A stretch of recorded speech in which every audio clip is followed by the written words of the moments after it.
بسم اللہ الرحمن الرحیم۔ السلام علیکم ورحمۃ اللہ وبرکاتہ۔ معزز سامعین گرامی، آج کا موضوع شروع کرنے سے پہلے میری آپ سب دوستوں سے صرف ایک چھوٹی سی گزارش ہے کہ آپ بات کو مکمل اور توجہ سے سنیے گا۔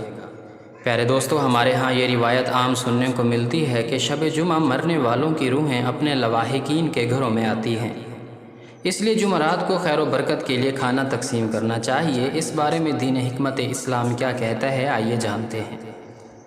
ناظرین، روح کے بارے میں حضور اقدس صلی اللہ علیہ وسلم سے سوال کیا گیا تو حضور اقدس صلی اللہ علیہ وسلم نے خود روح کی حقیقت کے بارے میں جواب نہیں دیا، بلکہ وحی الہی کا انتظار فرمایا۔ اللہ تبارک و تعالیٰ نے قرآن کریم میں نازل فرمایا، قُلِ الرُّوحُ مِنْ أَمْرِ رَبِّي۔ اللہ تعالیٰ نے اپنے رسول کو اس بات کی ہدایت فرما دی کہ روح ایک امر ربی ہے، یعنی روح بھی میرے رب کے امر کن ہی سے ہے اور اس کی مخلوق ہے۔ چنانچہ صحیح بخاری سمیت حدیث کی دیگر کتب میں یہ روایت موجود ہے، جس کا ترجمہ ہے کہ حضرت عبداللہ ابن مسعود رضی اللہ تعالی عنہ کہتے ہیں کہ میں نبی کریم صلی اللہ علیہ وسلم کے ہمراہ مدینہ کے کھنڈروں میں چل رہا تھا اور آپ کھجور کی ایک چھڑی کو زمین پر ٹکا کر چلتے تھے کہ یہود کے کچھ لوگوں پر آپ گزرے تو ان میں سے ایک نے دوسرے سے کہا کہ آپ سے روح کی بابت سوال کرو۔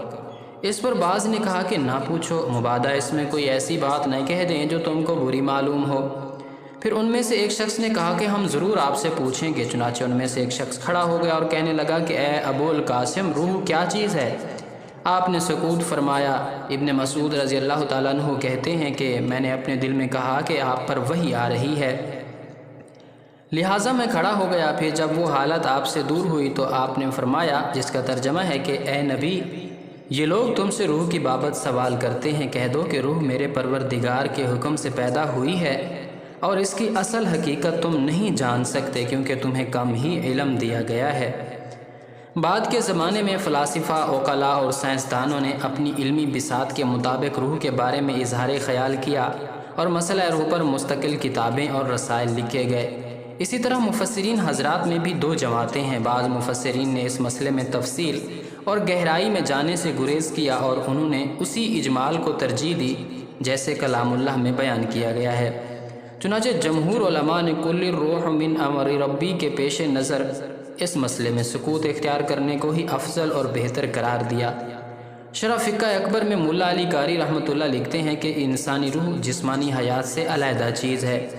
جسمانی حیات تو جنین میں پہلے ہی آ جاتی ہے اور روح 120 دن بعد ڈالی جاتی ہے۔ حضرت عبداللہ بن مسعود رضی اللہ تعالیٰ عنہ کہتے ہیں کہ رسول اللہ صلی اللہ علیہ وسلم نے ہم سے بیان کیا کہ تم میں سے ہر ایک کی ابتدائی تخلیق اس کی ماں کے پیٹ میں کی جاتی ہے 40 دن کے 3 مراحل میں۔ 40 دن مرحلہ نطفہ میں، پھر اتنی مدت مرحلہ علقہ میں، اور پھر اتنی ہی مدت مرحلہ مضغہ میں، پھر اس میں روح پھونکی جاتی ہے۔ باقی روح قبض ہونے کے بعد کہاں جاتی ہے؟ دفنانے کے بعد روح اپنا وقت آسمان پر گزارتی ہے یا قبر میں یا دونوں جگہ؟ اس بارے میں روایات بھی مختلف ہیں اور علماء کے اقوال بھی مختلف ہیں، مگر تمام نصوص کو جمع کرنے سے جو بات معلوم ہوئی ہے وہ یہ کہ نیک ارواح کا اصل مستقر علیین ہے، مگر اس کے درجات بھی مختلف ہیں۔ بد ارواح کا اصل ٹھکانہ سجین ہے اور ہر روح کا ایک خاص تعلق اس کے جسم کے ساتھ کر دیا جاتا ہے، خواہ جسم قبر میں مدفون ہو یا دریا میں غرق ہو یا کسی درندے کے پیٹ میں ہو۔ الغرض جسم کے اجزاء جہاں جہاں ہوں گے، روح کا ایک خاص تعلق ان کے ساتھ قائم رہے گا اور اسی خاص تعلق کا نام برزخی زندگی ہے۔ جس طرح نور آفتاب سے زمین کا ذرہ چمکتا ہے، اسی طرح روح کے تعلق سے جسم کا ہر ذرہ زندگی سے منور ہو جاتا ہے۔ اگرچہ برزخی زندگی کی حقیقت کا اس دنیا میں معلوم کرنا ممکن نہیں ہے، یہاں یہ سوالات بھی پیدا ہوتے ہیں، کیا روح کا دنیا میں آنا ثابت ہے؟ کیا روحیں دنیا میں آتی ہیں یا عالم برزخ میں ہی قیام کرتی ہیں؟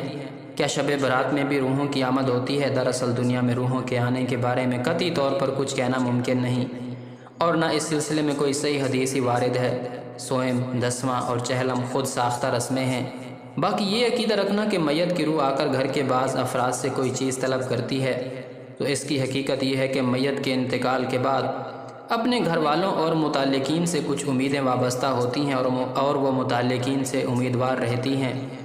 ہوتا یہ ہے کہ وہ امید اور تعلق ہی لوگوں کو تمثل ہو کر ظاہر ہو جاتے ہیں۔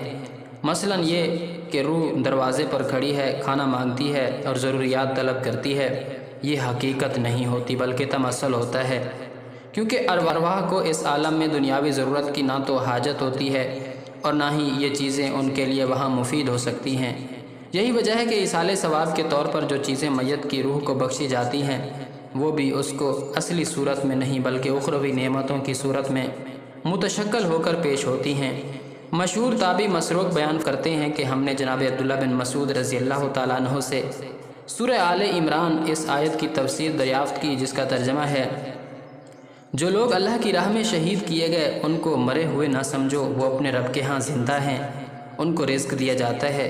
تو سیدنا ابن مسعود رضی اللہ تعالیٰ عنہ نے فرمایا، ہم نے بھی اس کے بارے میں رسول اللہ صلی اللہ علیہ وآلہ وسلم سے دریافت کیا تھا۔ آپ نے فرمایا، ان کی روحیں سبز پرندوں کے اندر رہتی ہیں، ان کے لیے عرش الہی کے ساتھ قندیلیں لٹکی ہوئی ہیں، وہ روحیں جنت میں جہاں چاہیں کھاتی پیتی ہیں، پھر ان قندیلوں کی طرف لوٹ آتی ہیں۔ ان کے رب نے اوپر سے ان کی طرف جھانک کر دیکھا اور فرمایا، کیا تمہیں کسی چیز کی خواہش ہے؟ انہوں نے جواب دیا، ہم اور کیا خواہش کریں، ہم جنت میں جہاں چاہتے ہیں گھومتے اور کھاتے پیتے ہیں۔ اللہ نے 3 بار ایسا کیا۔ جب انہوں نے دیکھا کہ ان کو چھوڑا نہیں جائے گا، ان سے سوال ہوتا رہے گا، تو انہوں نے کہا، اے ہمارے رب، ہم یہ چاہتے ہیں کہ ہماری روحوں کو ہمارے جسموں میں لوٹا دیا جائے تاکہ ہم واپس دنیا میں جائیں اور ہم دوبارہ تیری راہ میں شہید کیے جائیں۔ جب اللہ تعالیٰ دیکھے گا کہ ان کو کوئی حاجت نہیں ہے تو ان کو چھوڑ دیا جائے گا۔ یعنی اللہ کے محبوب شہداء جنت میں اللہ تعالیٰ کے پوچھنے پر کہ تمہاری کوئی خواہش ہو جو ہم پورا کریں تو ہمیں بتاؤ، تو شہداء جو اللہ کے بہت پیارے ہیں وہ خواہش کرتے ہیں کہ ہمیں دنیا میں واپس بھیجا جائے تاکہ تیری راہ میں لڑ کر پھر سے شہید ہوں اور شہادت کا لطف اٹھائیں، کیونکہ وہ اگلے جہان پہنچ کر شہادت کا عظیم ثواب اور مزہ دیکھ چکے ہوتے ہیں، لیکن ان کا مطالبہ یا خواہش قبول نہیں ہوتی۔ تو شہداء جیسے محبوب حضرات کی ارواح کو دنیا میں واپسی کی اجازت نہیں، تو باقی ارواح کی واپسی کا سوال ہی پیدا نہیں ہوتا۔ یہ وہ مضبوط عقیدہ ہے جو قرآن و حدیث سے صحیح سے ثابت ہے اور عقل سلیم بھی اسے تسلیم کرتی ہے۔ اللہ پاک ہمیں دین کے ہر ایک مسائل کو اچھی طرح سے سمجھنے کی توفیق عطا فرمائے، آمین یا رب العالمین۔